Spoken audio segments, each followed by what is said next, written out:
Assalamualaikum warahmatullahi wabarakatuh. Welcome back my YouTube channel. Thank you so much for you already click this video. Selamat datang di segmen curhatnya Tiara, which is ini udah episode 2 dan aku udah terlalu lama nggak bikin video lagi, yang mana sekitar udah hampir 2 atau 3 bulan ya. Pokoknya sekitar itu aku udah nggak bikin video lagi karena bulan-bulan kemarin itu aku sibuk KKN, PPL, terus juga ya, sibuk selesaiin laporannya juga kan. Dan sekarang karena udah semester 7, for sure aku udah harus selesaiin proposal penelitian dan ya itu. Jadi now sekarang udah bulan 12, tanggal 25 Desember. Jadi ini udah Natal juga. Selamat merayakan untuk teman-teman yang merayakan. Gimana sih bahasanya? Terus sudah di penghujung tahun. Seminggu lagi udah tahun 2021. Hari ini seperti biasa, seperti segmen curhatnya Tiara, aku juga pingin curhat sih tentang apa-apa yang udah aku dapat di tahun 2020. Mungkin teman-teman ada yang udah nonton video aku yang ini. Nah, di video yang pertama ini aku bilang there's no space for me to feel happy gitu. Maksudnya ini kan aku bikin videonya bulan 8 ya. Itu pas aku ulang tahun dan aku bilang di situ 21 ngajarin aku banyak hal.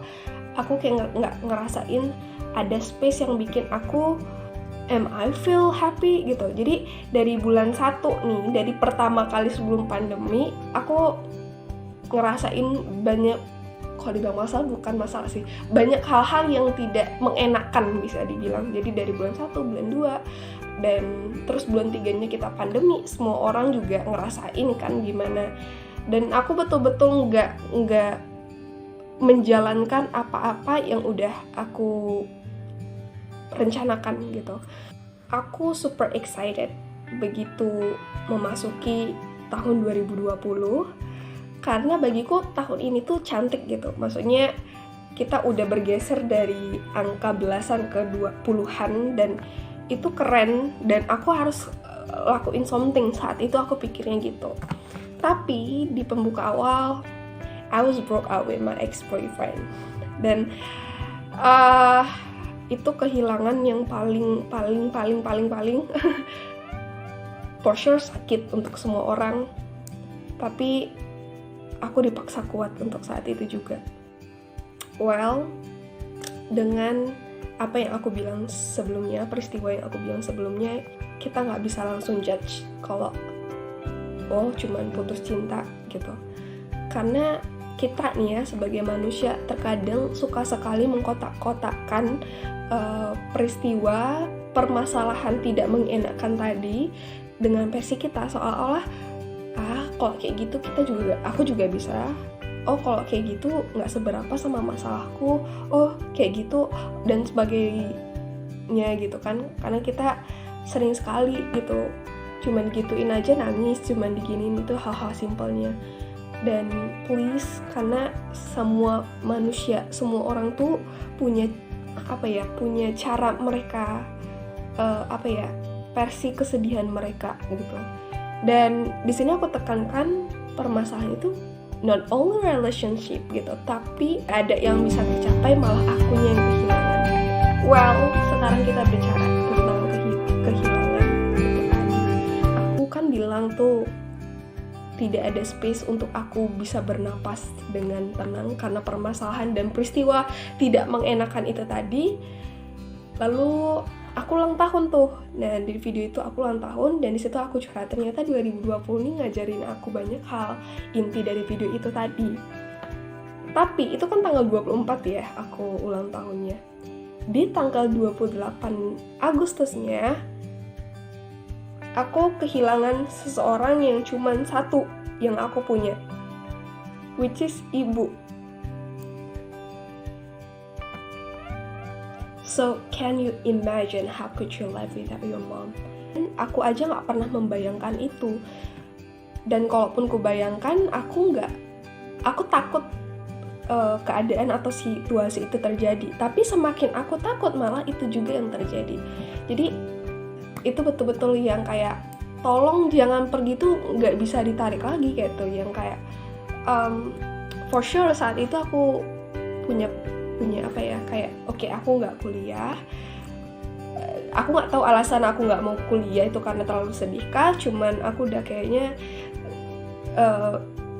melanjutkan hidup juga untuk apa kalau tanpa dia. Aku selalu mikir gitu. Sampai sekarang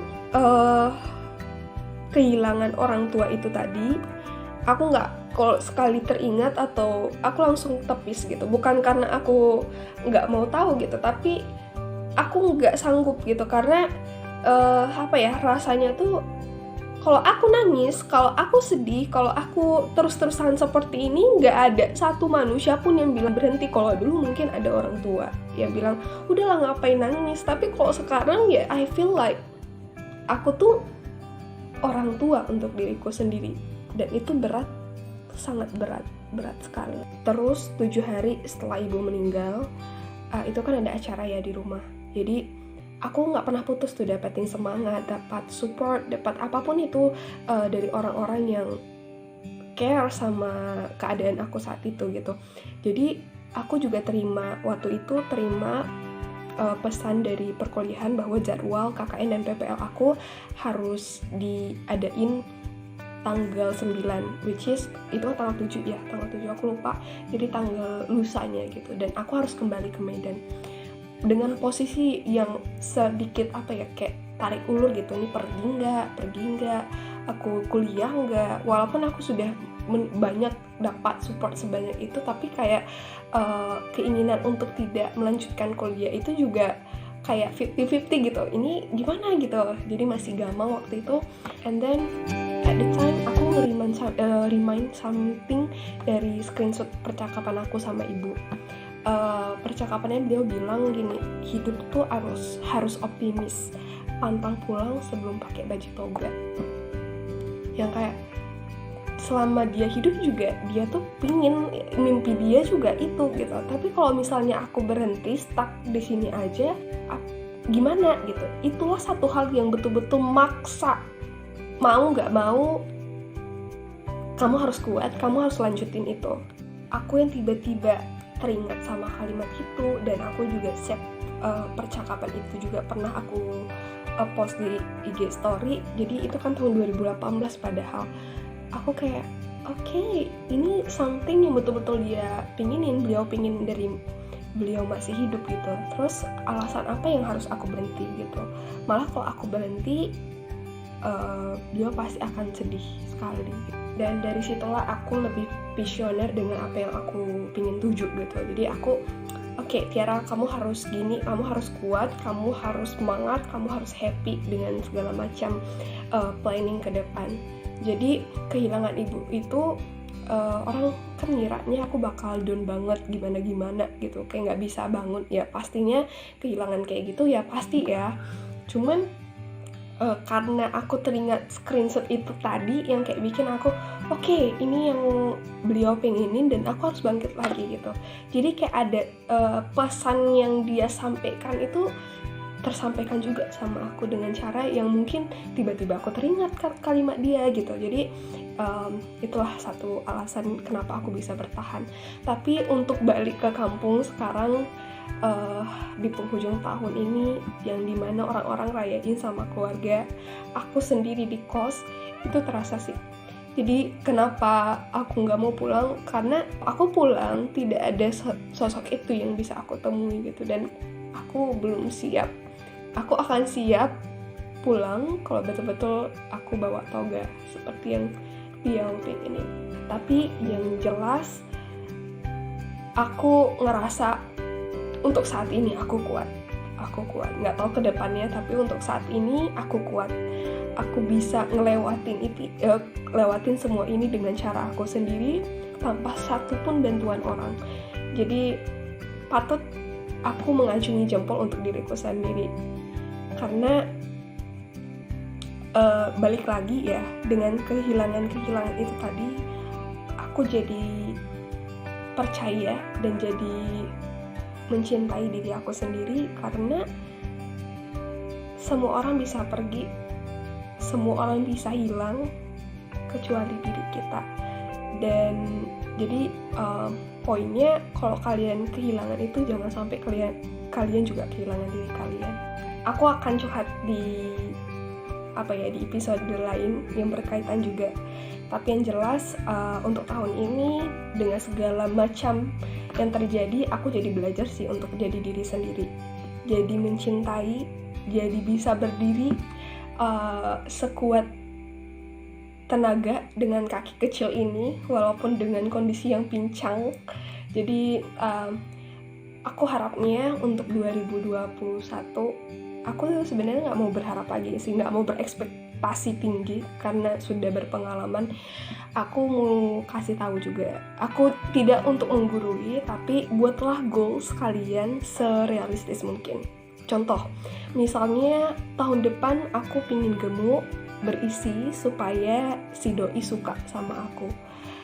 Iya, tapi kalau misal kamu bisa aja berisi, tapi belum tentu dia suka sama kamu. Jadi bikinlah planning yang memang itu penting untuk kamu, kebutuhan kamu dan yang buat kamu senang. Jadi jangan ada embel-embel bergantung lagi dengan siapapun. Even aku bergantung dengan orang tua aja, dia bisa pergi, diambil sama Allah karena dia milik Allah. Segala yang ada, yang bahkan diri kita nih, kita punya Allah. Jadi apapun yang sedang dititipkannya dijaga dengan baik ya, terutama diri kita. Jadi be yourself, tetap jadi diri sendiri. Ini seperti kalimat yang common, umum, pasaran, tapi kalau di dalamnya tuh sangat dalam sekali, karena insecure dan hal-hal semacamnya itu sangat bikin terotak ya kalau bahasa kita. Jadi itu sih pesan aku.